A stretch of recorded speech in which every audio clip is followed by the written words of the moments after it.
Wilton Library is home to more than 22,000 cataloged items of the Dave Brubeck collection, one of the largest archives in the world devoted to a single musician.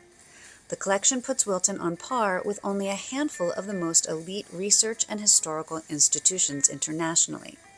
Now, to mark Tuesday's International Jazz Day, Wilton Library launched a digital archive, bringing the Brubeck collection to the world. Michael Bellicosa is the curator of the collection. Now that we've got this ability to reach out into the world and connect with all different kinds of people and organizations, it releases the collection from this room.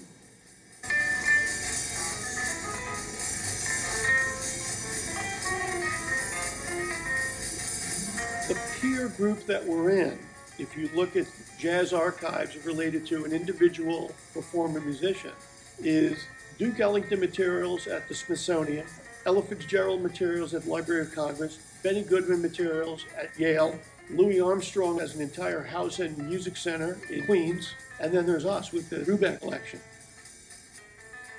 These are original recordings of when the guys first tried to play Take 5 in the studio. The acclaimed 1959 album Time Out was the first jazz album to sell 1 million copies, and the album's track Take 5 became a top 40 hit and remains the biggest selling jazz single of all time.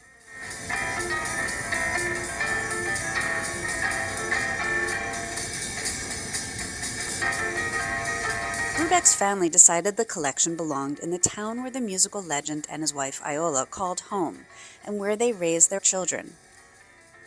Now, thanks to Wilton Library, the collection, including unreleased musical recordings, rare photos, memorabilia, sheet music, records, and more, is accessible to a global audience and can be searched, browsed, and viewed by anyone online. That will bring up a timeline for a song, and you can interact with this.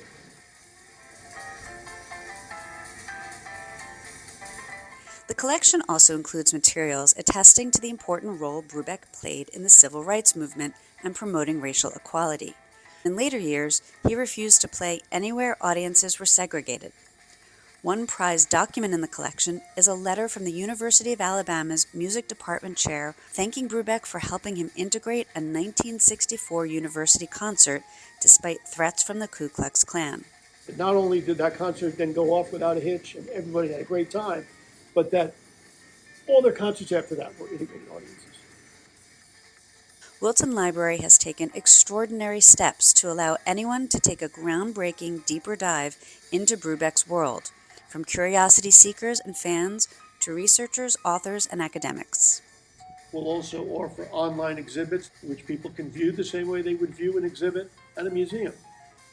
We were also able to add a couple of featured tours and featured songs, where people will be able to go into those and then find all the items in the collection that we have that are related to those tours and songs. And you can follow the song through time. Bellicosa is thrilled that modern technology allows the library to share Brubeck's legacy more widely. The digital launch of the Brubeck collection is also significant for the town of Wilton.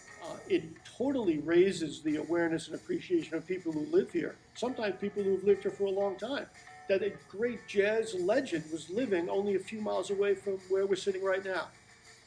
At the same time, because of the significance of Dave and the significance of these materials, it really puts the town of Wilton on the map of the global map of jazz history.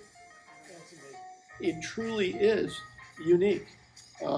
And it's a unique and enormously significant asset for the town and for the world. For Good Morning Wilton, I'm Heather Borden-Hervé.